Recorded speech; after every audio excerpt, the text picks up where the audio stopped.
গল্প জীবনযুদ্ধ লেখিকা বৃষ্টি জাহান নীলা। আকাশ একপাশে চোখ বন্ধ করে শুয়ে আছে।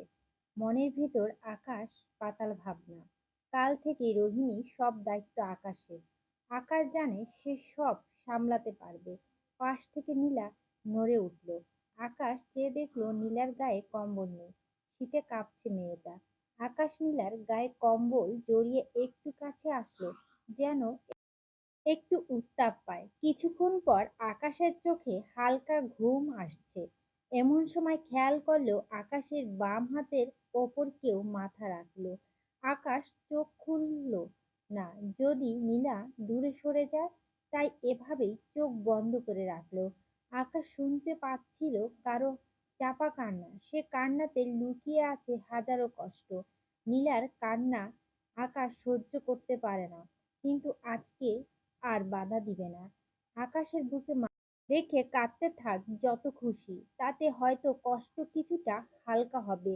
কান্না শেষে নীলা শুধু একটা কথাই বলল, আমি বেইমান, তাই না সাহেব? খুব খারাপ, খুব। আবার ফুপিয়ে ফুপিয়ে কান্না করতে থাকে। কান্না করতে করতে আকাশের টি শার্ট ভিজিয়ে ফেলছে।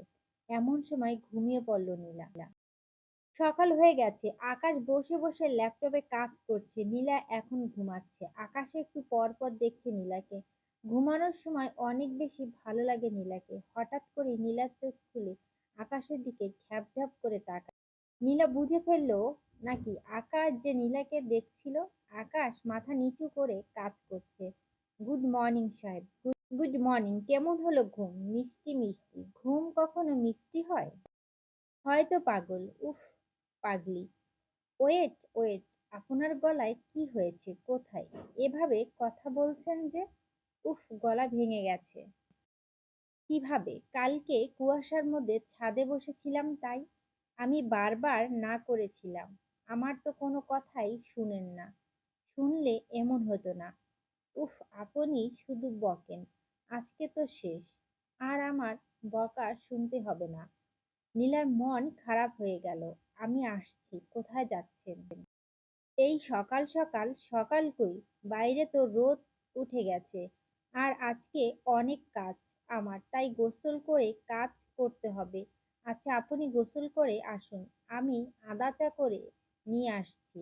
আচ্ছা। এই শুনুন। কি? ওয়েট। আকাশ তাড়াতাড়ি ওয়ার্ড্রোব খুলে একটা গিফট বক্স বের করলো। তারপর ওটা নীলাকে দিল। এই নিন। এটা কি? আপনার জন্য গিফট। ওহো, একটা শাড়ি আছে, আশা করি আজকে পরবেন। হুম। আকাশ চলে গেল। নীলা দাঁড়িয়ে দাঁড়িয়ে গিফট খুলছে। একটা গাঢ় নীল রঙের শাড়ি, এক জোড়া নীল বল কানের দুল। নীলা খুব খুব খুশি হলো। দেরি না করে তাড়াতাড়ি গোসল করতে চলে গেল। কিছুক্ষণ পর নীলা গোসল করে বেরিয়ে আসলো। এইবার হাতে শাড়িটা নিয়ে পরতে লাগলো। শাড়ির কুচি ঠিক করছিল। এমন সময় আকাশ রুমে ঢুকে আদা চা নিয়ে, আমি কিছু দেখি নাই, আপনি এখানে চা? আসার আগে নক করে আসা উচিত ছিল। চাটা টেবিলে রেখে বাইরে যান। শাড়ি পরার আগে দরজাটা লাগিয়ে নেওয়া উচিত ছিল। হুম। আকাশ বেরিয়ে গেল। নীলা শাড়িটা পরে, কানের দুল পরে নিল, চোখে গাঢ় করে কাজল দিল। বাহ, খুব সুন্দর লাগছে তো। আজ মনে হয় নীলা নিজের প্রেমেই পড়ে যাবে। বিছানায় বসে চাটা খেয়ে নিল। তাড়াতাড়ি নিচে চলে আসলো। আজ অনেক কাজ করতে হবে নীলার। আকাশও নিচে বসে আছে রোহিণীকে কোলে নিয়ে। নীলা সোজা রান্নাঘরে চলে গেল। করিম চাচা, করিম চাচা কই? আপনি? এই তো। বলো। ফ্রিজে মাংস আছে? আছে তো। পোলাও চাল? হ্যাঁ আছে। আমাকে একটু বের করে দিন তো। এই সব দিয়ে কি করবে মা? বিরিয়ানি রান্না করব। কিসের মাংস বের করব ফ্রিজ থেকে? মুরগি? আমি গরুর মাংস খাই না চাচা। আচ্ছা, মাংসগুলো পানিতে ভিজিয়ে রেখেছি। চাচা, মশলা গুঁড়ো সামনে তুলে রাখবেন প্লিজ, যেন পরে আপনাকে বিরক্ত করতে না হয়। এই যে এখানে সব রেখে দিলাম, আর ফ্রিজে টক দই রাখা আছে, নিয়ে নিও। আচ্ছা, নীলা রান্নাঘর থেকে বেরিয়ে আকাশের পাশে গিয়ে বসলো। এসব করে রাতের ফ্লাইট ধরতে পারবেন তো? এখন তো মাত্র 10টা বাজে। আমার কাছে আরো অনেক সময় বাকি আছে। এই সময় কি কি করবেন? আমার মেয়ের সাথে কাটাবো সময়টুকু। ভালো কথা। আপনি আজকে অফিসে যাননি যে? যাব না। কেন? কারণ এই সময়টা আমি আমার পরিবারের সাথে কাটাতে চাই। বললেন না তো কেমন লাগছে আমাকে? সেটা তো বলে দিতে হবে না? উফ! চলো আম্মু, আমরা বাইরে থেকে ঘুরে আসি। আকাশ রোহিণীকে বলল। আরে এ রোদে বাহিরে কেন যাচ্ছে? চিন্তা করবেন না, আপনার রান্না শেষ হতে হতে আমরা ফিরে আসবো। আচ্ছা, বেশি দূর যাবেন না কিন্তু। জি হ্যাঁ ম্যাম। নীলা আকাশের সাথে স্বাভাবিকভাবে কথা বলছে, যেন ওর মাঝে কিছু হয়নি। শাড়ির আঁচল কোমরে গুজে কাজ শুরু করলো নীলা। অনেকদিন পর নিজের হাতে রান্না করছে। যাবার আগে আকাশকে নিজের হাতে রান্না করে খাওয়াতে চায় নীলা। রান্না বান্না শেষ করে টেবিলে খাবার সাজিয়ে রাখছিল, এমন সময় আকাশ চলে আসলো মেয়েকে নিয়ে। উফ, খাবার দিন তো আমাকে, খুব খিদে পেয়েছে। এই খাবারে হাত দিবেন না একদম। কেন? এগুলো কি খাওয়ার জন্য রান্না করেননি? এগুলো গোসল করে খেতে হবে। আগে গোসল করে আসুন। যান। খাবারের কোথায় লেখা আছে যে গোসল না করে খাওয়া যাবে না? আপনি তো খুব বাজে। রোহিণীকে আমার কাছে দিয়ে এখনই গোসল করতে যান। আচ্ছা আচ্ছা, যাচ্ছি। রোহিণীকে নীলার কাছে দিয়ে আকাশ উপরে চলে গেছে। নীলা খুব খিদে পেয়েছে, তবুও বসে আছে আকাশের জন্য। হুম হুম, আমি এসে গেছি। কি হলো, কাঁপছেন কেন? শীত। চুলগুলো ঠিক করে মুছতে পারেন না দেখছি। পানি পড়ছে, এত কিছু করতে হবে না। আমার খিদে পেয়েছে, আমি তোয়ালে নিয়ে আসছি। লাগবে না তো, ঠান্ডা লেগে যাবে। নীলা তাড়াতাড়ি উপরে গিয়ে তোয়ালে নিয়ে আসলো। এই নিন, চুলগুলো মুছে নিন ভালো করে, আমি খাবার দিচ্ছি। আমি কিন্তু গন্ধ শুঁকে বলে দিতে পারি আপনি খুব ভালো রান্না করতে পারেন। তোয়ালা দিয়ে মাথা মুছতে লাগলো। খেয়ে নিন এখন। করিম চাচা রোহিণীকে একটু কোলে নিন। তো সাহেব খেয়ে নিক। করিম চাচা রোহিণীকে নিয়ে ছাদে চলে গেল। আকাশ খাবার মুখে দিল। ওয়াও, আপনি খুব ভালো রান্না করতে পারেন, একদম পাক্কা গৃহিণী। তা একটু পারি। একটু না, অনেক বেশি পারেন। কি জানি আবার কোন দিন ওনার হাতের রান্না খেতে পারবো। আচ্ছা, তাড়াতাড়ি খেয়ে নিন, সব গুছাতে হবে। আমাকেও গুছাতে হবে? হ্যাঁ, তার মানে আমিও যাব আপনার সাথে? না, শুধু আমি একা যাব। তো আমাকে গুছাতে বললেন কেন? মন খারাপ করলো আকাশ। আমার জিনিসপত্রগুলো গুছিয়ে দিবেন। হুম, ঢং রেখে চলুন, আমি উপরে যাচ্ছি। এত তাড়াতাড়ি খাওয়া শেষ আপনার? আর ইচ্ছে করছে না। হুম, আসছি আমি। নীলা উপরে চলে গেল। আকাশ খাওয়া শেষ করে পিছনে পিছনে গেল। নীলা শাড়িগুলো রেখে বাকি কাপড়গুলো নিয়ে নিচ্ছে, বাকি দরকারি জিনিসপত্র গুছিয়ে নিল। আকাশ রুমে এসে ওয়ার্ড্রোব থেকে একটা প্যাকেট বের করলো। এই নিন। কি এটা? খুলেই দেখুন, নতুন মোবাইল। হ্যাঁ, আমি কি করব এটা দিয়ে? মেয়ের সাথে কথা বলার জন্য। তো এটা আপনার লাগবে, নয়তো মেয়েকে দেখবেন কিভাবে? এটা তো খুব দামি। আপনি যদি কখনো বুঝতেন আপনি নিজে কতটা দামি আমার কাছে। বিকেল হয়ে যাচ্ছে, এখন আমাদের বেরোতে হবে। শাড়ি পরেই যাবে? হ্যাঁ। কেন, কোনো সমস্যা? না না, চলুন নিচে যাই। আমি ড্রাইভারকে সব বলে দিচ্ছি। আপনি যাবেন না?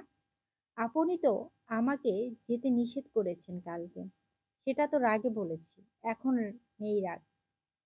আছে, কিন্তু আমি মনে করতে চাই না। এখন কি করতে হবে আমাকে?